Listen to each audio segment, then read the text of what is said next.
नमस्कार शेतकरी मित्रांनो पाहुयात कृषी उत्पन्न बाजार समिती अहिल्यानगर म्हणजेच अहमदनगर येथील आजचे म्हणजे दिनांक 12 मार्च 2026चे कांदा बाजार भाव।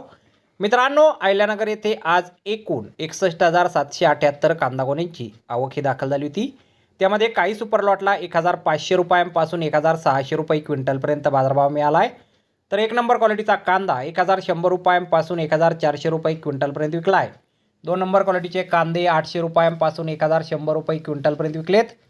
3 नंबर क्वालिटीच्या कांद्याला 400 रुपयांपासून 800 रुपये क्विंटलपर्यंत भाव मिळाला आहे आणि 4 नंबर क्वालिटीचा कांदा 150 रुपयांपासून 400 रुपये क्विंटलपर्यंत आज कृषी उत्पन्न बाजार समिती अहिल्यानगर येथे विकला गेलेला आहे। तर धन्यवाद शेतकरी मित्रांनो, व्हिडिओ शेवटपर्यंत पाहिल्याबद्दल। व्हिडिओ आवडल्यास व्हिडिओला लाईक करा, शेअर करा, चॅनलला सबस्क्राईब करा। पुन्हा भेटू अशाच एका नवीन व्हिडिओमध्ये। जय जवान जय किसान।